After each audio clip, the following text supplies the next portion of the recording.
les terroristes. 25 martyrs dans la chute d'un missile contenant des matières chimiques sur Khan al-Assal à Alep.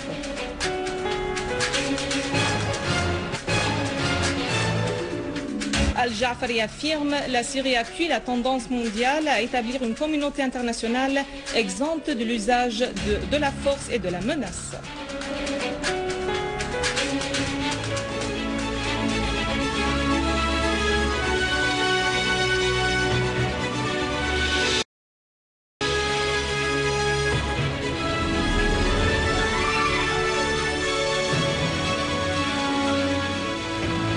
Mesdames et messieurs, bon après-midi. Dans la banlieue d'Alep, des terroristes ont tiré un missile comprenant des substances chimiques sur la localité de Khan al-Assal. Les informations préliminaires précisent que 25 personnes, dont des civils, étaient tombées en martyrs alors que des dizaines d'autres ont été blessées.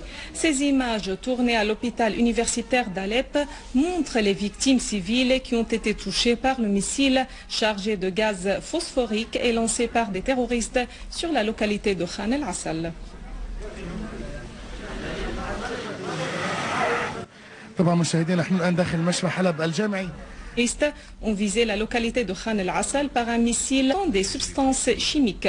Al-Zourbi a ajouté que le recours à ce type d'armes prohibées par la loi internationale constitue un tournant dangereux dans les événements en Syrie au niveau sécuritaire et militaire. La Syrie met en garde la communauté internationale du danger que constituent les pays qui arment les terroristes, leur fournissent l'aide logistique et leur accordent l'abri qui leur permet de commettre de tels crimes intolérables, a insisté le ministre Al-Zourbi. L'attaque contre Khan al-Assal est le résultat de la décision prise par le Conseil de la Ligue arabe au niveau ministériel de soutenir sans réserve l'opposition armée en Syrie, a affirmé le ministre Al-Zourbi. Il a conclu que le gouvernement syrien est parfaitement en droit, conformément à la loi internationale, de s'adresser aux instances internationales et régionales pour porter plainte contre les pays qui avaient fourni ces armes prohibées à l'opposition.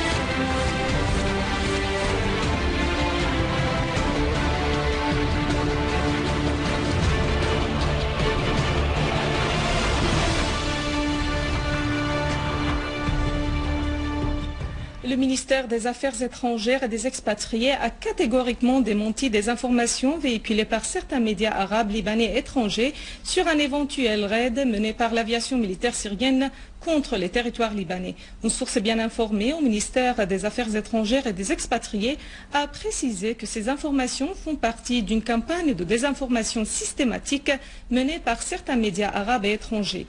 La même source a ajouté que ce sont les mêmes pays qui ont adopté une politique hostile à la Syrie en finançant et armant des groupes terroristes qui véhiculent de telles informations mensongères. Le ministère des Affaires étrangères et des expatriés insiste que ces informations sont dénuées de toute vérité et que la Syrie, en démentant ces allégations mensongères, réaffirme son entier respect de la souveraineté libanaise et son attachement à la paix et à la sécurité du Liban.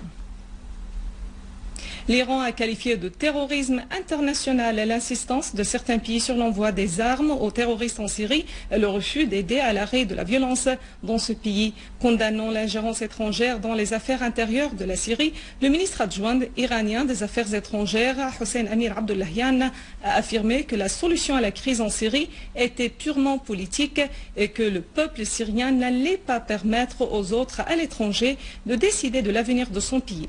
Abdollahian a fait noter que les récents actes des groupes terroristes armés contre le peuple syrien et l'opposition qui tient au dialogue national avaient échoué, appelant toutes les parties à renouer un dialogue constructif avec le gouvernement syrien. Le vice-ministre russe des Affaires étrangères, Mikhail Margilov, a précisé que les pays du BRICS n'acceptent pas l'ingérence extérieure dans les affaires intérieures de la Syrie. Margilov a déclaré que le sommet du BRICS, prévu en Afrique du Sud les 26 et 27 mars en cours, discutera de la solution fondée sur le principe que les Syriens règlent en toute indépendance leurs propres problèmes et que le rôle des puissances internationales doit se limiter à fournir l'aide nécessaire pour que la Syrie dépasse cette crise.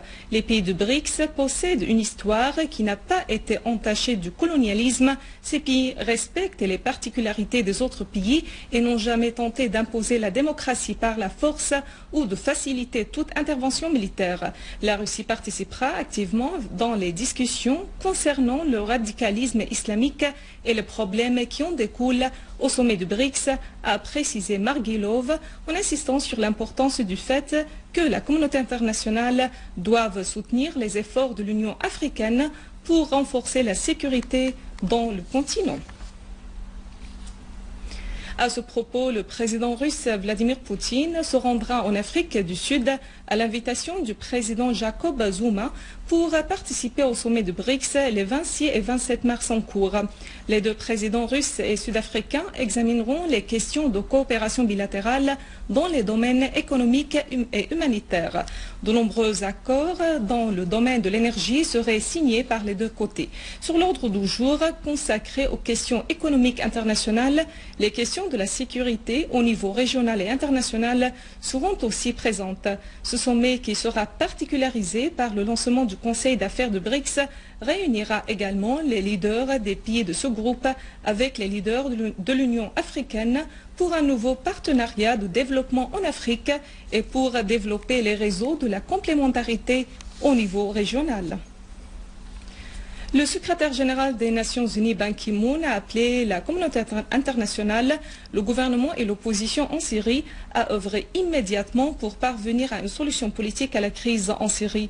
Dans un communiqué publié par le porte-parole du secrétaire général de l'ONU et retransmis par le site Russia Today, Ki-moon a indiqué qu'il faut parvenir immédiatement à une solution politique pour empêcher la destruction de la Syrie, soulignant la nécessité de parvenir à l'option politique et la respecter par toutes les parties.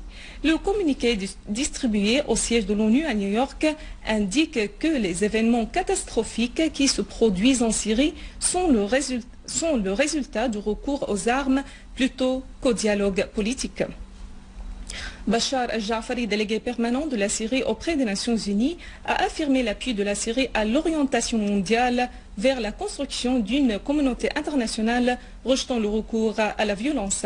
Dans un communiqué lu lors de la conférence de clôture des Nations Unies sur le traité du commerce d'armes, laquelle tenue à New York, al-Ja'fari a indiqué que tout traité d'avenir relatif au traité du commerce d'armes doit confirmer le droit des pays en vertu de la Charte des Nations Unies, à obtenir tous les moyens qu'ils voient nécessaires pour préserver leur sécurité nationale et leur autodéfense.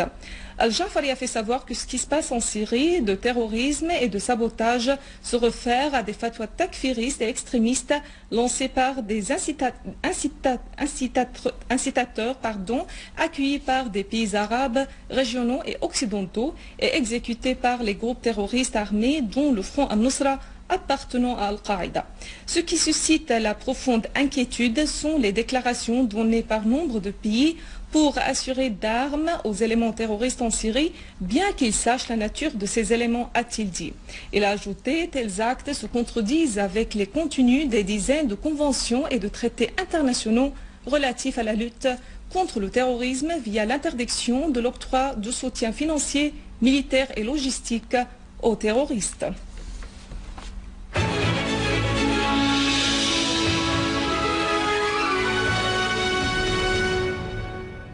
Sur le terrain, l'armée arabe syrienne a visé un groupe terroriste armé dans le village Al-Nizari à Al-Qsir, dans la banlieue de Homs, liquidant nombre de ses éléments. Une source militaire a indiqué que parmi les terroristes tués figurait Khaled Al-Ra'i, l'un des plus dangereux terroristes d'Al-Qsir.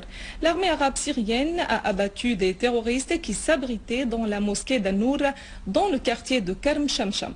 En outre, les services spécialisés ont arrêté au carrefour d'Al-Hayek les terroristes Mohamed Faisal Hlal et Yahya Al-Khouli recherchés pour trafic d'armes.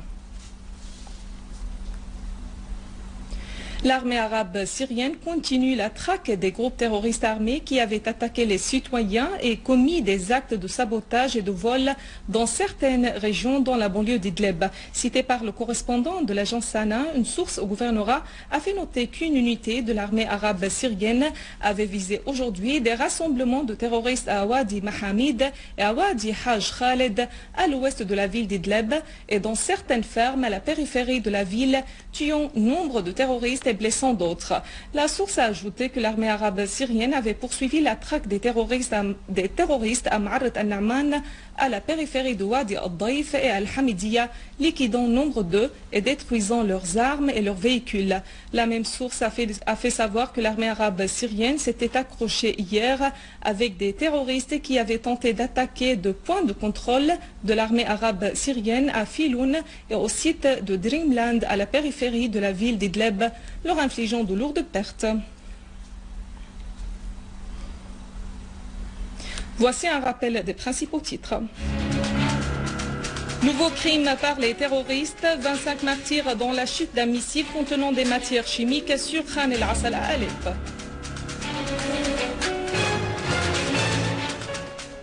Le ministère des Affaires étrangères dément les nouvelles véhiculées par certains médias selon lesquelles des avions de guerre syriens ont largué des bombes sur les territoires libanais.